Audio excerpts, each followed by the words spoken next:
did you get into competing in the Ninja Warrior thing? American Ninja Warrior. I mean, That's for you. Yeah. It's for you, Dylan. What brought that on?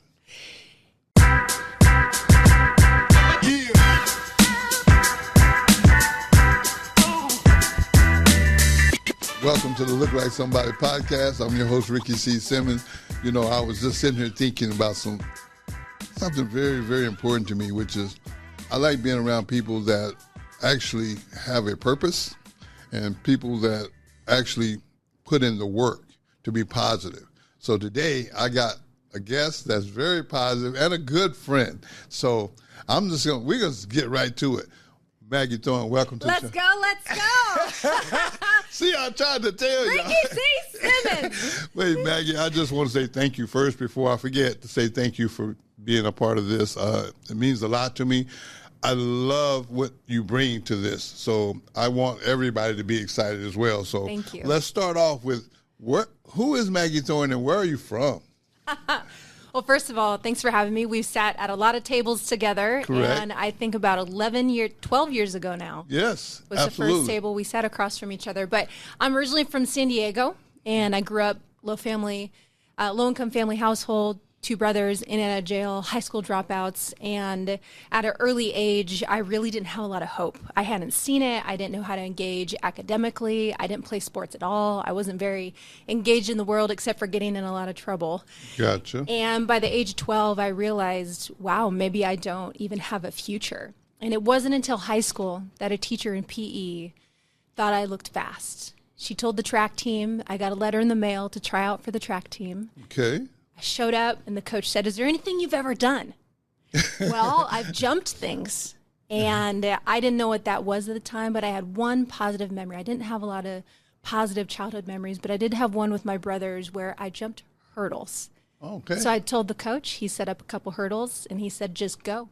And I 3-stepped my very first time in my street shoes, my street kicks. You know, we couldn't afford running shoes at the time. And I went on eventually actually to become the #1 runner in California, thanks to a teacher in PE who thought I looked fast and gave me opportunity. And it was during high school, again, between all the dumb decisions I made, because you're kids and you're trying to figure things out. I knew one thing is I started to see it as opportunity, not opposition. Gotcha. And so that really started a lot of things in my life that have interwoven and interweaved with every single thing I've done. And also what brought me to Nebraska. I got a full ride to run track and field as a Husker. That's what I was getting to. I was wondering. I know. I saw you waiting. Yeah, I saw it. I'm like, wait a minute now. If I remember correctly, you're a Husker. So yes, sir. Now, so from that little experience in high school, you end up leading the state, being one of the top state runners in California? I was California state champion. Unbelievable. Wow. And this is from a person that didn't even have shoes. Didn't even have the right shoes. It took us a couple months to be able to afford running shoes, but I'll get to the part later where that makes a difference. So you end up coming to Lincoln. Yes, sir. Now, what was that like? It was something different. First of all, that was the realest thunderstorm I had ever been in. I thought I had seen rain and lightning, but there's no rain and lightning like Nebraska. I remember on my recruiting trip, I opened up the window. I thought we were in the apocalypse, and I realized, oh, it's a thunderstorm. Or you learn that it could be sunny one minute and rainy the next. Yeah, the weather does change pretty quick.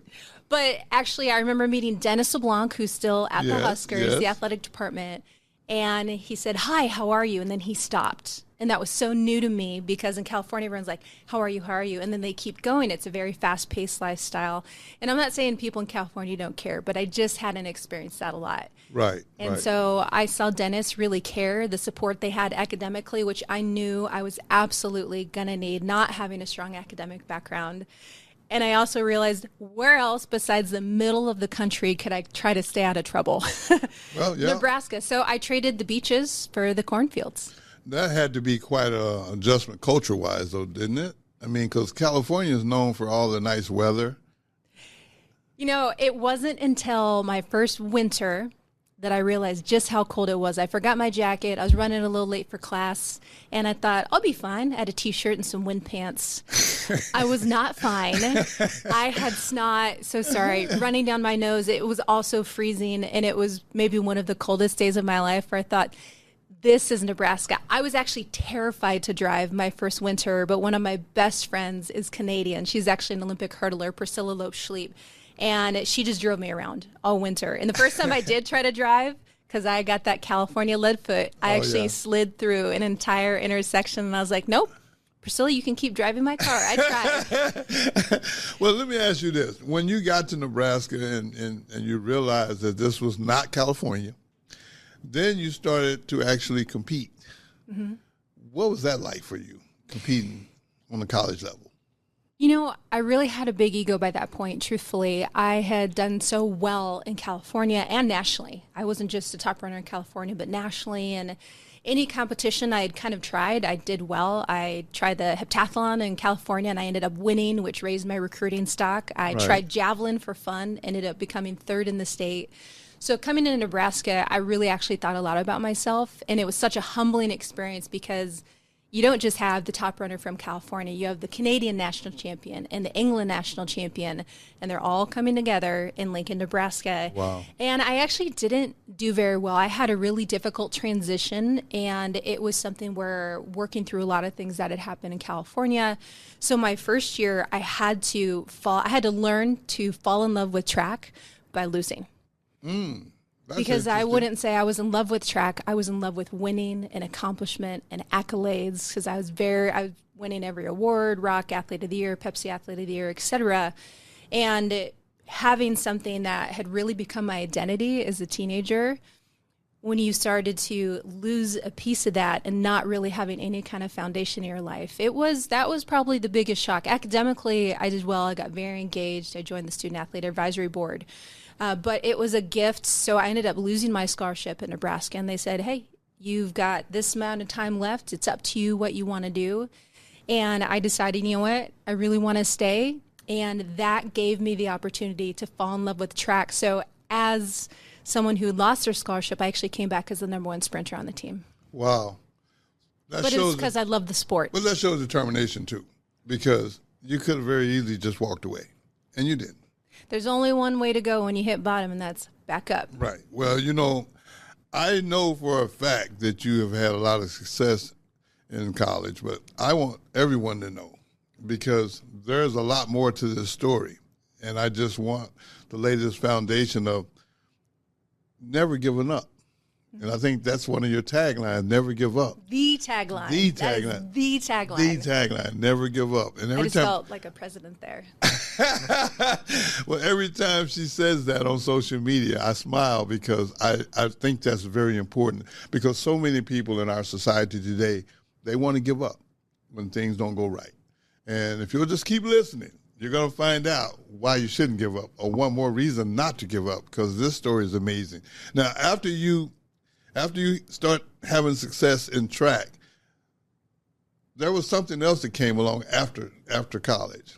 You want to share that with us? I will. And to tee it up, finished my senior season at Nebraska. We actually broke the school record in the distance medley relay, made it to the national championships indoors, outdoors, and was one of the top runners in the Big 12. So made a big comeback of seeing that not as opposition but opportunity, which teed me up to actually work for the Nebraska Athletic Department, which I would assume that's what you're asking about next. Yes, sir. Yeah. So in my senior season, I had a lot of free time, and I thought I really should do something better with my time than watching Law & Order SVU all the time. And I asked the coaches, hey, is there anyone that needs a student worker? They needed student worker in facilities, so I joined the facilities team. I was a custodian. I've personally wiped down every bleacher in Memorial Stadium. I learned you don't power wash your foot. It's a big no-no, big lesson. I was like, oh, mud. Oh, that was also my skin. Gone. Great. And I got to vacuum the suites, whatever they asked. And it was interesting. Boyd Epley, founder of Husker Power, one of my greatest mentors, such admiration for him. He saw something in me. He had actually remembered when I was a student athlete, and I was, the California girl, so I'm knee-high, Argyle socks, kind of ridiculous. I might still be. That's just fine. But he remembered early in the weight room, I was there every morning, high energy, high fives. And he had told me, he said, I remembered what you brought to the team at that point. So he said, what do you want to do with your life? I said, Boyd, I don't know, but I know one thing. I'll never wear a suit and I'll never be in an office. And I spent the next 10 years in a suit in an office. But what Boyd did is he started to give me opportunities. Yes. No direction, not how to do it, and just to see where I'd take it. And one of them like, hey, go measure some of the walls in East Stadium. Well, I didn't just measure the walls. I measured the entire concourse on the stadium and turned in like a 48-page packet to him. And he was like, okay, this person goes above and beyond. So he actually told me, you know what, we'd really love to give you this chance. You don't have the background. We actually have to hire someone ahead of you who has a master's degree in architecture. But if you're willing to stick around, we'll continue to give you opportunities. So I stuck around. I believed in it. Now, during that time, actually, the athletic department offered me the director of marketing role. And I said, no, I actually think I'm supposed to work for the facilities team. And people were like, you know, we're offering you full-time employment with the athletic department. I was like, I totally get it. I think I need to keep working for the athletics team. Why did you turn that down, though? I believe that I was truly supposed to be in facilities. There was so much I was learning from Boyd, my boss, John Ingram. I really felt like I belonged in the construction world at that time. Oh, okay. That's interesting. As a student athlete, I had actually spent a lot of the time on the facilities. And so I felt like I had a real good awareness and I was in tune with the environment. Mm-hmm. And in hindsight, I'm actually someone who probably was built to do things like that. I love creativity. I love design. And I love storytelling. So I got to tell the story of every single team through the built environment. But, and I'll sum it up here, I ended up competing against a full-time job for that gentleman who had a master's degree in architecture. I had a bachelor's degree in community health. And I got the job and went on to design and manage the facilities I cleaned. Really? So I literally started from the ground up and oversaw $340 million in projects and helped spearhead, at that time, the largest capital campaign in Nebraska athletics history. See what I'm trying to tell y'all? Y'all need to be paying attention. This lady... This isn't everybody, though. Everybody has it. Yeah, but, you know, a lot of people don't believe that. And until they actually see it, sometimes an example, you know, and this is what I want everybody to get from this. You are a living example of what not giving up. I mean, never give up is not just a saying for you. That really is who you are. And I want people to understand that. Now, keep telling us about what happened next. I mean, you beat this guy out that was really basically more qualified than you on paper. Very qualified. Yeah. I mean, on paper, you didn't stand a chance. What gave you the idea that you could beat him out? I'm just curious.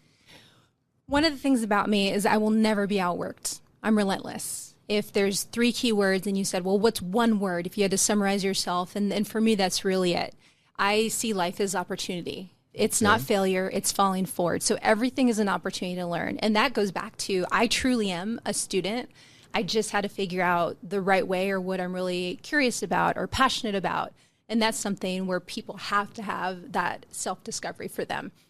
Now, I literally taught myself every single architectural program. I invited myself to meetings I wasn't invited to, and everyone was too polite to tell me no. They're like, Maggie, you're here. I said, mm-hmm. I'm like, great. And what that did is that brought me to the table of all these architects, and I watched their keystrokes as they did the program. So I taught myself engineering programs, 3D programs, and I sat at a table until I knew how to do it. Wow. And then I showed up. And then when you have something like that, and I'll say, like, I wasn't always the fastest sprinter, but I knew there were other ways that I could outwork people. And so I knew how to show up and not be crushed by pressure. And there's something to be said by that. You can be really talented, but pressure can swallow you. And so what does that look like? And so I'm able to step into high pressure, chaotic environments. And that's where, not to digress, but just briefly, if you have to look at how you grew up, whether it was chaotic or trauma, like what are even some of the gifts from that? And how can you see how that shaped you as a person and say, you know what, I'm really going to access that for something good. And I brought that into my life too, where chaotic environments, which is construction projects, didn't faze me one bit. And I knew something that other people weren't willing to do is there's always a solution. And then are you just the person willing to find it? At every corner, I was always the least qualified person in the room, but I was the most willing and I was relentless. And that gave me opportunity. And I was just willing to solve. And anytime anyone threw me something and they thought I would fail with it, I was like, well, thank you. Thank you for putting this in my lap, which I ended up being in charge of the stadium recycling and brought us from not existing on the map for recycling leaders to number 2 in the nation in recycling. I mean, everything you were, I don't even know how to say this, but everything that you were challenged with, you took it as an opportunity. You didn't take it as someone was trying to make you look bad or someone was trying to undermine you. Everyone has their own story, too, and that's right. operating in compassion and empathy and stepping outside of our own ego. Now, I'm not saying I've never had an ego. Like, we're not human if we can't say that. Right. But I have to realize they have their story and their journey, and then, how do I really want to be a teammate? Because I'm going to look at someone and be irritated, or I'm going to say, you know what, I know they have these weaknesses, and if I'm able to come in with these strengths, can you imagine how strong we'll be? And that's, absolutely. I mean, that's teamwork 101. Well, Maggie, I mean, you have done so many things that I definitely want to get to all of them. It's nap time. Yeah. I'm just kidding. But no, I really want you to share, like, after you got done with, because at some point you walked away from the university. I did. Why did you do that? Why did you walk away? I love Nebraska athletics. To this day, it's my heartbeat. I was there. I remember walking in at 7 a.m., 6:30 in the morning. I'm walking in one door. Tom Osborne's in the other door. Mm-hmm. I'm leaving at 7 at night. I know the day he's had because I've been in half those meetings, and we're walking out. But what that meant is I was also raising a young family. And we had a lot of dinners at the conference table, which my kids kind of love it. I have pictures of my son in diapers with a Heisman, which, it's okay. He's holding the crystal ball because I had, kind of the keys to the kingdom there. And as great as that was, I really threw myself so deep into that career. I was really missing out on people, and not just my family. My family has done such a great job they've been a part of everything I do. Right. And my bosses, including Boyd, John Ingram, they set the table for my family to be there with me, a part of the athletic department. But my best friend in the whole world, she took her life. And so the day of her funeral, as I'm watching her casket go into the ground, I felt like God asked me to build people. Gotcha. And not buildings. And that's when I decided, I'm going to leave the Nebraska athletic department. And I'll tell you, it was met with a lot of resistance.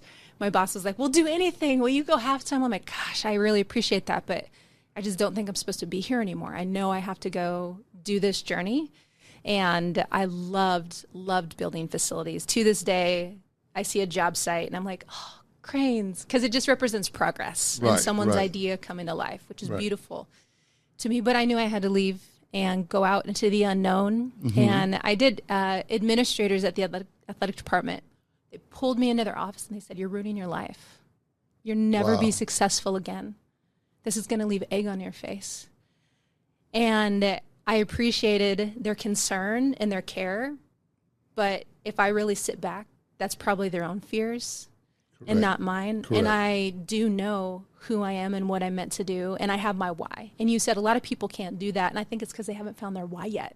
Yes. We all have one, because we'll always have to answer other people. But the biggest answer we always have to have is for ourselves.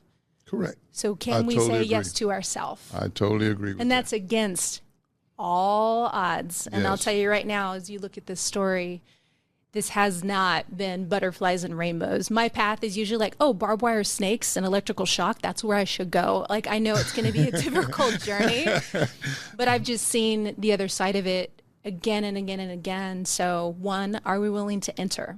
And it reminds me of boxing, which I did boxing for a stint. I know, let's not go there. It actually went really well, but, don't want to get in the head anymore. But you just have to be willing to step in the ring. Right. Which means you're going to take hits. Yeah. But are you willing to be in the fight? And that doesn't mean it takes talent. It doesn't mean it takes degrees or a background. It means you're just willing. And that's something everybody has. Yeah, well, that boxing, we're going to have to pass on that. I don't think that's something that I could personally do. Now, what made you go into a boxing ring? I'm just curious. I mean, why would you want to box? I found like I really wanted to find another part of myself. And boxing, it was so much strategy. It was like playing chess. Okay. And so my coach, though, he's like, Maggie, I know you don't mind getting hit, but the point of boxing is to not get hit. His name was Cruz Quintana, and my boxing name was Cruz's Bruiser. Oh, okay. And so I actually was Golden Gloves champion, state champion in boxing. Wow. And I loved being in the ring. So how long did you actually do boxing? I boxed for a couple years, and then when I got married, my husband at the time, he's like, I don't know if you should really be a mom and fight. And I was like, oh, well, okay. So I continued to box after I had one kid. Like, I obviously took a break. Yeah. And then came back, and then I thought, okay, yeah, I should probably pause. And then, as you know, over the course of my career, I had a brain injury, so I'll never make a return to it, but I do love it. But I also want to talk about that, but I want to before that. Now, how did you get from boxing to, what was next after boxing? I should ask that question. Well, first comes love, then comes marriage. No, I'm just kidding. We've all heard that rhyme. But that, I mean, it kind of was it. Yeah. And then I worked for the athletic department for 10 years. From 2005, graduated on Saturday. I was hired on a Monday. Worked with all of the ADs over that time span and coaches. Very grateful for those opportunities. But I went out and I started to obstacle race, and I thought, okay, what are the skills and abilities I have? I wasn't a forward-facing person. I didn't know how to do interviews. I was really a background person doing project management and logistics and stapling the cuffs on my pants from job sites. Like that's really who I was as a person. I called eyeshadow like eye powder, you know. But I wanted to find something that gave me a platform similar to being a student athlete to advocate for the poor and underserved and underrepresented, and helping people to really find their own never give up, their own why. So obstacle racing was the start to that. And I did very well, became one of the top obstacle racers in the world, and went on to got second at World's Toughest Mudder, which was 75 miles, 330 obstacles in 24 hours. I just thought about something else, too. Yeah, tell me. You've done some pageant type work. Oh, we're getting there. Oh, okay. All right. I just want to make sure I didn't miss that. I know you want to talk about fashion, because all the time, this. My favorite, like, I had to really put thought into what I wore today. You are so great at it. And I feel like I'm just going to start hugging the mic. I'm probably messing with the audio. Go ahead on it. Keep going. Okay. So I did that, and that was really great. But I thought, okay, well, I really need to know how to become outward facing. So I did a global pageant called Mrs. International. I competed against 64 women from around the world, and it was platform-based. So 50% of your score was based on what you're doing for advocacy. Now, there's still evening gown, fitness, interview, things like that. Right. But I worked with a whole team to help. They were my training team, because the things I knew how to schedule, project management, network, marketing, all of those pieces. I had that, build relationships. But I really didn't know how to have a stage presence. And so that team helped me put that together, just like you would in sports, just like you would for anything else. Just in business, you have to have the right team. Okay. But the other thing I had is I always walk into everything with a plan. I'm ready. I'm someone who's prepared. And the night of Mrs. International, the crowning, they asked all the top 5 contestants, how are you doing? How do you feel? How's it going? And they said, oh, I'm so blessed. Great, thanks. I'm good. How's the audience? And they put the mic and they said, how are you? And I looked at the audience and I said, I'm prepared. And the audience went, oh. But it's because I sat down with every single judge. And first of all, they said, I've been waiting to talk to you. I've seen your story, because I knew how to tell a story. It's part of what I did at Nebraska Athletics. So I had that piece. And they said, what's your plan? I said, my first appearance is tomorrow morning at 8 a.m. if you crown me tonight. I have 52 appearances scheduled. I have these partnerships, and I had a plan for the entire year, because it was a responsibility. Right. It's not, well, this is going to change my life. What am I going to do to change others' lives with this responsibility? Got you. And that's exactly what it did. We collected 100,000 pounds of shoes. So remember when I said the shoe piece? Right. I ended up being able to have the great responsibility of a spokesperson for Souls for Souls. So their mission was to give shoes and give love. And it's distributing shoes for people who can't afford them. Wow.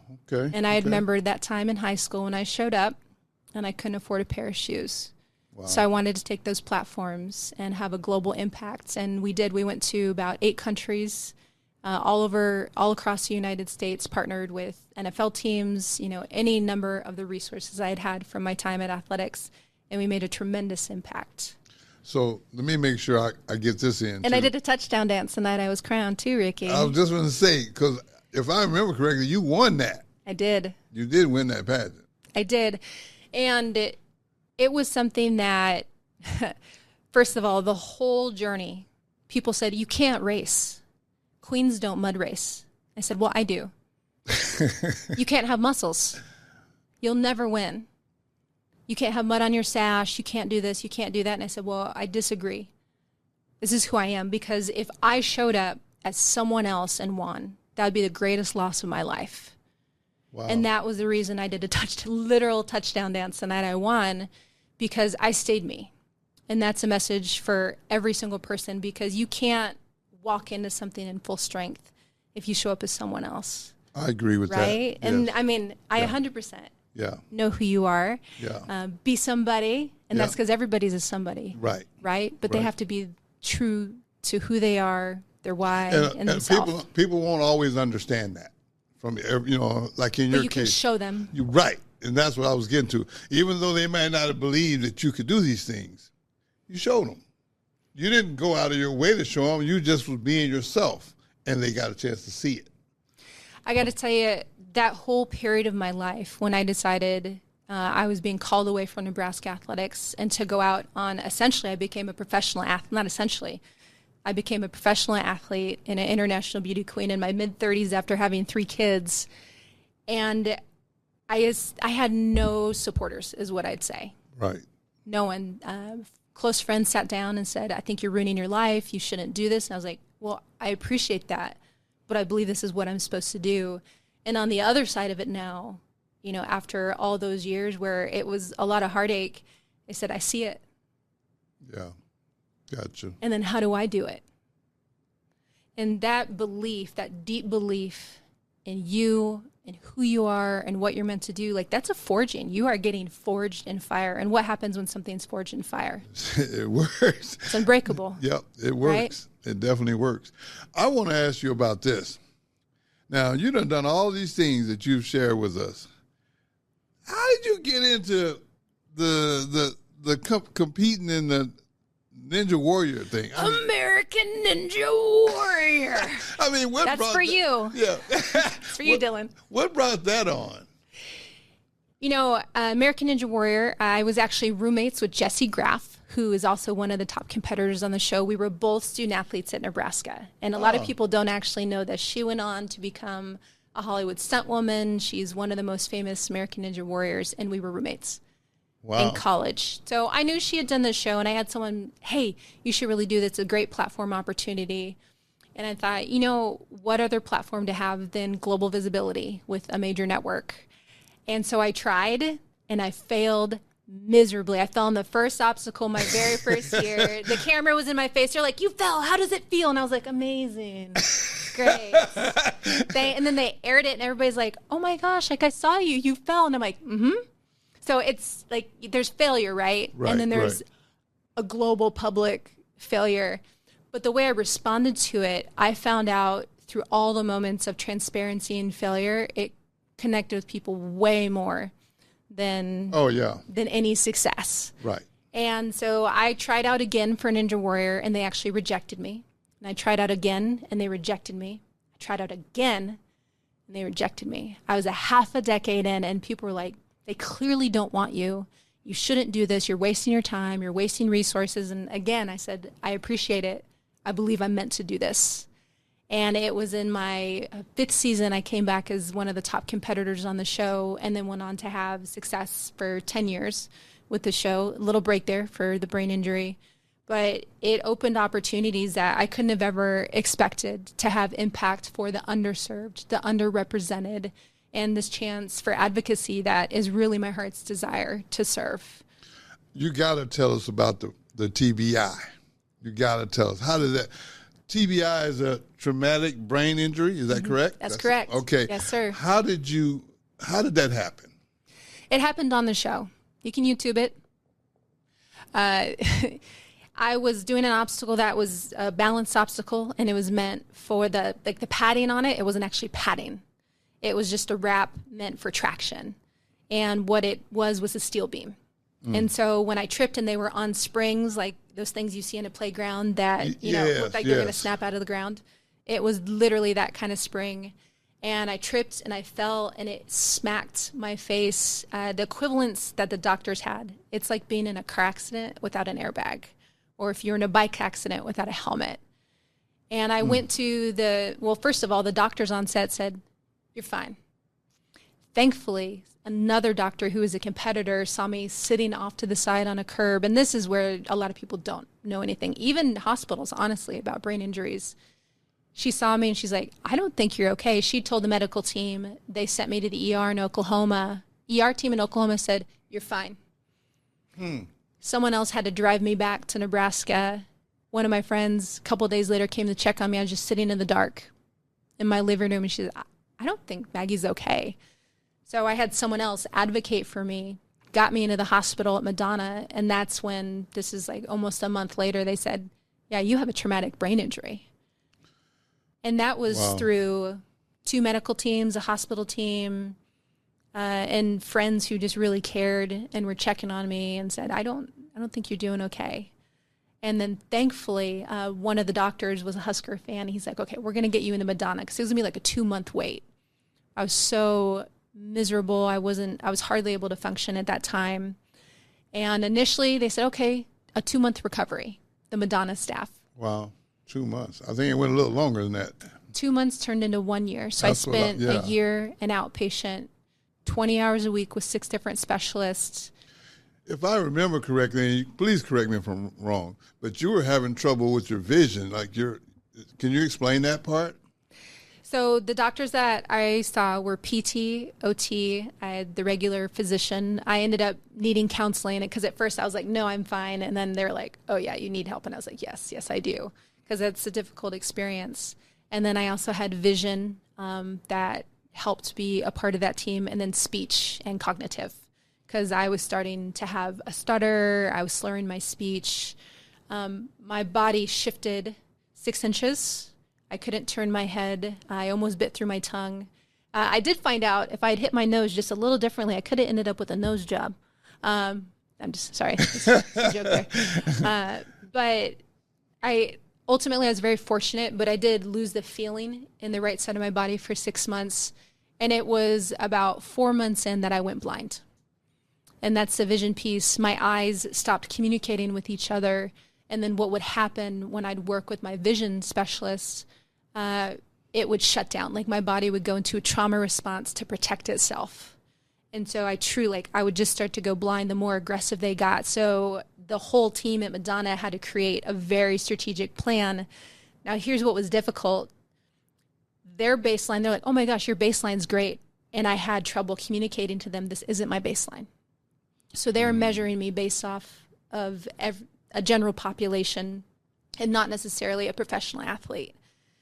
And so there were some challenges that the team got to know me deeper to be able to have a better plan, a more aggressive plan. My goal initially wasn't even to come back from Ninja. I had retired. I very publicly retired from the shows and the Omaha World Herald. Like if you talk about your life being on display, it was in nearly every major media outlet in the state of Nebraska and beyond, that I was retiring. I had a brain injury. I was an outpatient. And so that was difficult within itself. But there was a part of me that I knew I had to announce it. Otherwise, I know myself as a competitor, is I'd probably keep trying to compete injured. Right. And that was very unhealthy. So that was really when I became Never Give Up during that journey. It was something I said, it was on all my shirts. Right. My pink bow. Yeah, the pink bow. I remember that. Pink bow. But it was a time when people said it to me. I hated it.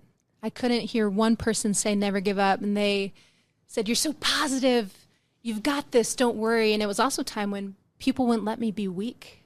Yeah. And I was really hurting. So that within itself was a challenge. And then I had no family. So I sat in a hospital by myself until someone in the community who knew me and said, hey, I've talked to my whole family. Her name's Amy Olson, and I'm willing to just come sit with you at your appointments. So she showed up at nearly every appointment to just sit in the room with me. So I wasn't alone, and now we're best friends. But her and I just had a similar background, but she showed up. And that time, I just wanted to get out. Right. I felt like I was in this big mud pit, and I was trying to crawl my way out. And that was when I thought, you know what, it's not about getting out. It's about who I become in this moment, and it's time for me to become. Never give up. And you ran with it. You literally ran with that because you turned that into something really big as well. So I'm just proud of you. Thank you. Because a lot of people have given up for much less, and you being who you are. Well, you know because of who you are. Right. Well, I understand not giving up, and you pretty much have lived it as well. After you rebounded, I should say, or recovered from Madonna, what was next for Maggie? I was cooking eggs for my youngest. It's probably not what you'd expected me to say next. And she looked at me and she said, Mom, aren't you going back to American Ninja Warrior? And I said, well, Ellie, I could get hurt. And she looked at me, she goes, well, you tell everyone to never give up. And I was like, dang. First of all, thanks for listening. Second of all, it really challenged me. Kids are observant. Yeah. And they're brutally honest, too. It's what you do, right? And I had to ask myself the difficult question, was I not going back because I was scared? Or could I actually go back? And so I started to work with the medical team, and I asked them, I floated it. What do you think if I made a comeback to American Ninja Warrior? And they said, yeah, we'd support it. And so not only did they support it, they made a plan to help me get back, and then they were on my sidelines for my first season back. So you made it back. So I made it back to American Ninja Warrior. Wow. And I competed 3 more seasons now. I just finished competing my last season last September in Las Vegas, which was my 8th season on the show, and I think 13th show for NBC. I want everybody to understand something. I'm going to look at the camera when I say this. I always refer to myself as my quit button being broke. Her quit button is broke. She don't know how to quit. And I'm proud of you for that, because that's what happens with a lot of people. We give up when things aren't the way we feel they should be. And there's no quitting in you. So the never give up is, you earned that. You really did. You know, it's interesting. I talk to people a lot about surrender. Mm-hmm. It actually makes people really uncomfortable, and they don't know how to interact with me with it at first. They're like, surrender. You don't surrender. And I was like, no, hold on. There's actually strength in knowing when to pause, right, or letting go of an outcome. So how you describe surrender is really important. It's not just, I give up, I can't do it. It's, you know what, I'm counting all the losses. I need to reassess everything. Or I think I'm going to go in this direction. It has its own strength to it to say, I know I can't do this on my own. I had to have a team around me. I had to have a community, and it reshaped the way I did life. And right, that came because I said, I don't know how to do this. I've been trying to get out on my own, and now I need to become this. But it only comes with that moment. Well, Maggie, I'm just going to say this. I appreciate the fact that you're being transparent with everybody. A lot of this I knew, but still, even hearing it again, it just kind of reminds me, and it also inspires me to continue what I'm doing as well, because when you are trying to help people, it's difficult when they don't have the ability to see an example. Well, you're the example, and I look at myself as an example. I really, really respect that, because it's something about caring about others, is the way I like to look at it. Because you also do what I do too. You also go around the country speaking. See, I understand that. I want you to really, really think about what I'm about to say. When you get up on a stage, and I know this from personal experience, but when you get up on that stage, you really have to be very vulnerable. You have to be okay with being vulnerable. You have to be okay with not being, afraid to share some things that weren't so positive. Just sharing your heart and authentically. But you know what? I think that's what people, like you said earlier, I think that's what people can relate to. Because when you get up there and you try to paint this picture of everything's perfect, I think people kind of tune you out because they know that's not true. One of my favorite things, especially when working with youth and doing youth speaking engagements, when I really start to, like, they hear my bio, right? They're like, oh my gosh, I'll never be that. And they think I grew up with a silver spoon. Mm-hmm. And then when they really hear my background, they're like, I had no idea. Right. How? And I'm like, guess what? It's in you too. You can be anything at any age, and you don't have to have the skills. You just have to be willing. Now, people think I'm fearless. Absolutely not. I'm willing to be uncomfortable. And if we're willing to move outside of what we know, then we're building the habits and behaviors of possibility. Right. I love that. I mean, to me, I think that's important because when you make yourself, I call it throwing yourself under the bus. When you throw yourself under the bus to a bunch of people you don't know, it's very easy for the average person to feel like you're less than. But see, I got a different approach as well. I feel like every time I throw myself under the bus, I'm actually empowering someone else to keep going. Because if they don't see it firsthand, you can tell them, but they need to understand. Like you say, if they look at your bio, everything's perfect. You ain't never struggled. You know how you gonna tell me how to struggle? You don't even know what struggle is, man. Look at all the things you've done. You don't know what anxiety is. Right. Yeah. Exactly. But the fact that you're willing to share that part. Because, see, I know for a fact a lot of times when people have success, they only want to talk about the success. Mm-hmm. They don't want to talk about the parts that weren't successful or the parts that didn't make them look good. Yep. See, and that, to me, I think takes courage. So here's the thing. Well, here's, I think, the danger is, and this is going to sound weird, and take it for what it is. There probably is a path straight to success. Mm-hmm. But what happens when you bump up against something, just crumble, right? Like you haven't built any kind of foundation. You don't have any solid idea of why, if you're just going, like, who are you really going to be? Right. And I think we're shaped to be so individualistic that we really can stand in strength. I had someone tell me once that you might be the biggest, bestest, brightest peach, but some people don't like peaches. Yeah. And that's the truth of it. And that's fine. Like maybe you've encountered this too. Like I'm willing to be unliked, and that's just part of being uncomfortable. Do I try to intentionally do that? No, but we have to put ourselves out there enough that someone's going to connect, and it's like extending that arm where they're saying, yeah, me too. Right.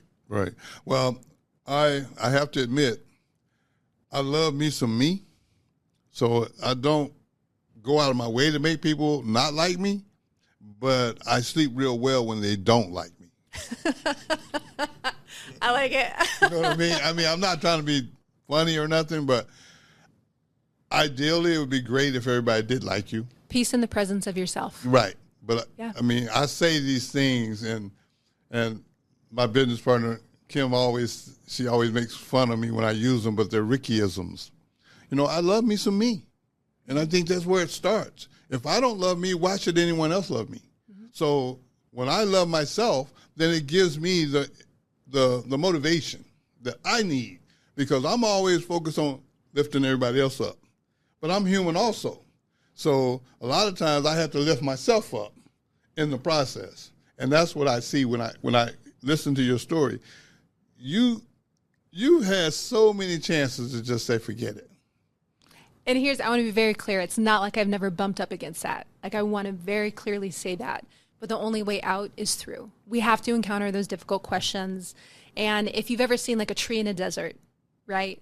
And its roots, the reason it can grow is its roots go so deep. Even though you see a desert, you're that person at one point where if someone's in their own desert, maybe you can give them a little shade. Exactly. But the root system has to go, which means like that's tough, breaking through all that ground. Right, that's tough going down. And when you say, Ricky, I love me some me, I just see that as your root system. We're able to be so deep in every desert, which is how you can sleep at night, that if someone comes along, they're like, gosh, so refreshing. Thank you for this shade.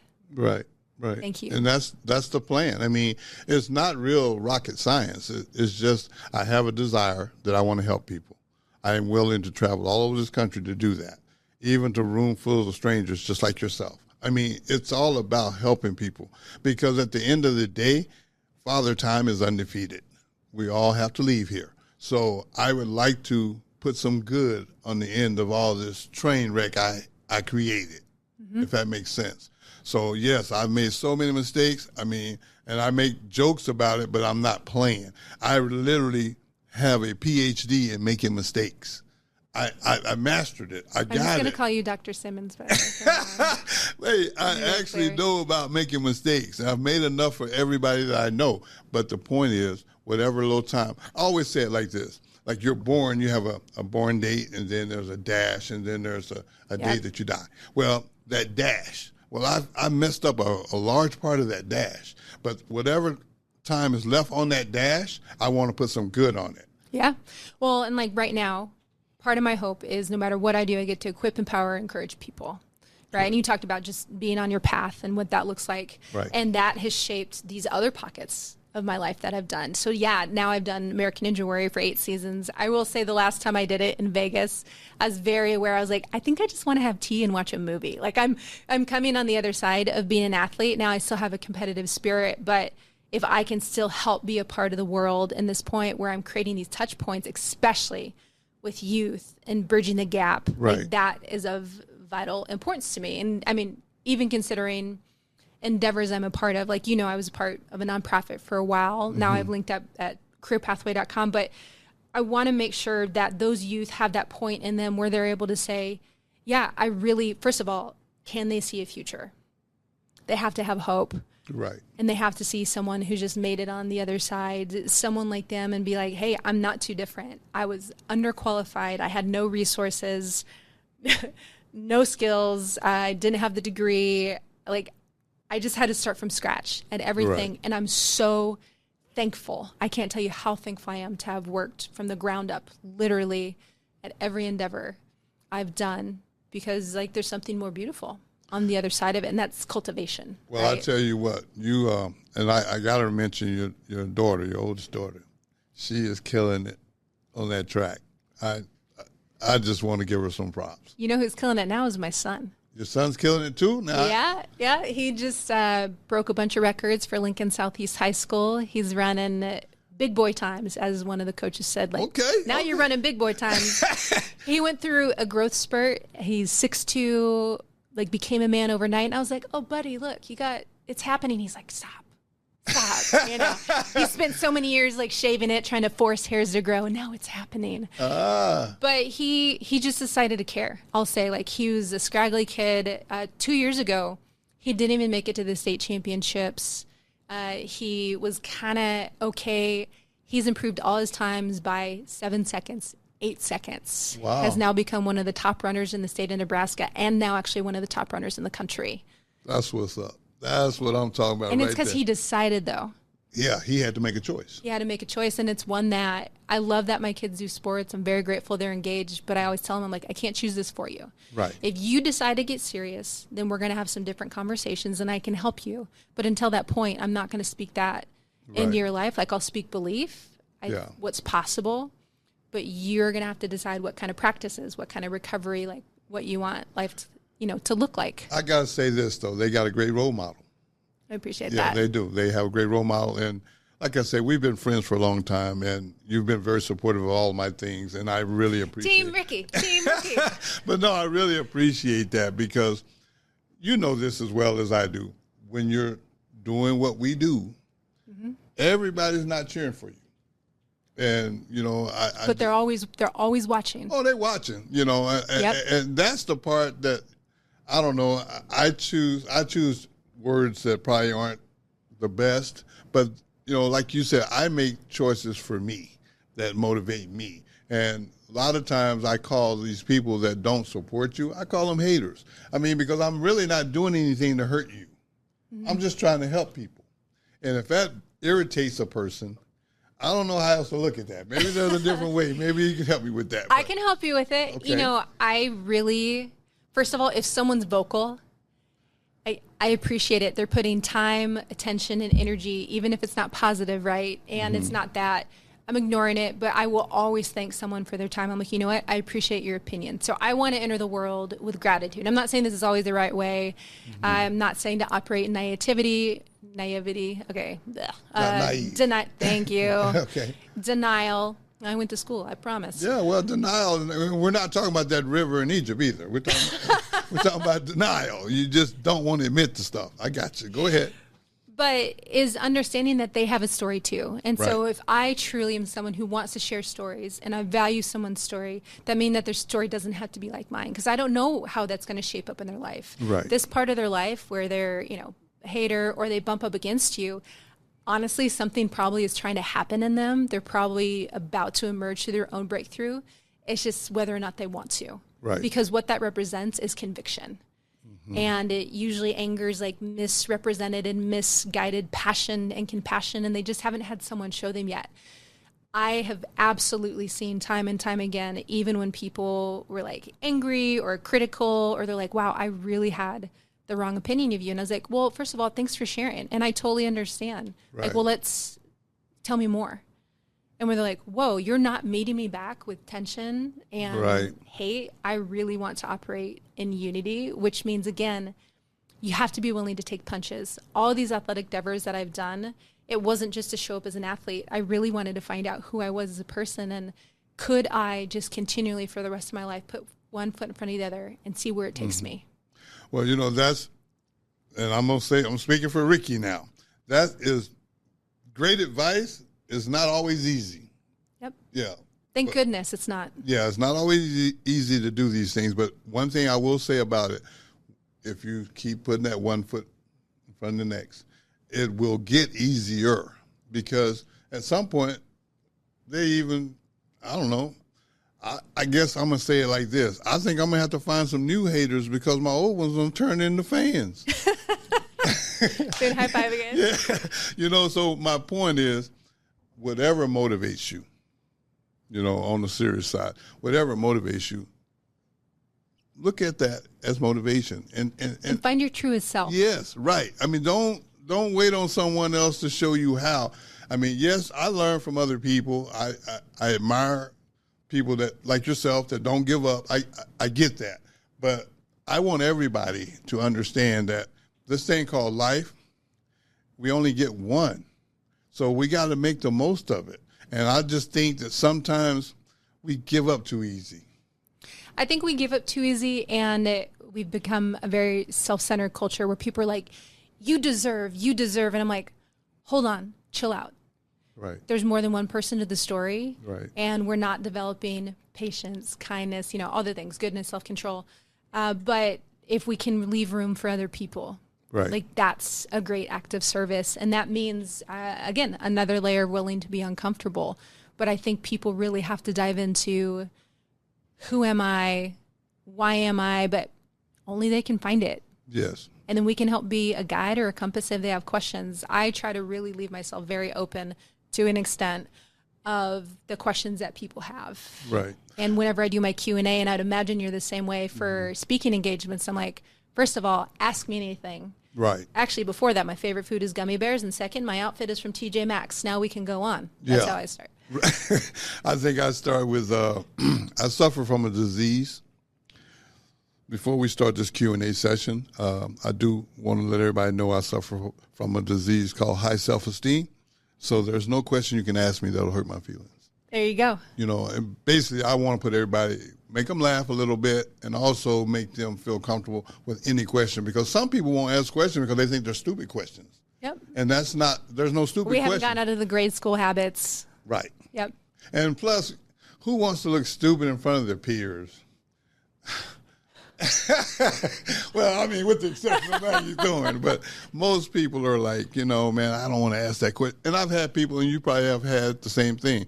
Well, once you're done with the Q&A, then there's always one or two people to come up and ask you a question. I love it. Yeah. I love after questions. Yeah, and I think that's really cool, but sometimes I've noticed that they'll come up and go, I didn't want to ask in front of all my friends, but hey, how do you deal with this or that? And I really appreciate that, because that lets me know, first of all, that they want to take a look at some things. So I'm going to shock you. Okay. I'm not extroverted.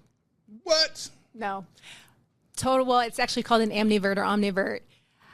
These parts that I'm talking about, like who's willing to be stupid in front of their peers. Me, I have this thing called pennies. Maybe you've heard me talk about it before. But all our habits are like pennies. At first, they don't seem like they add up to much. Right. But eventually they have value. And I was very shy as a kid. I was a loner, bullied, picked on. I've been locked in a locker. I mean, you name it. It really wasn't until I did sports in high school, which is why that whole identity piece happened. But when I got into college, at one point I was like, I want to do door-to-door sales.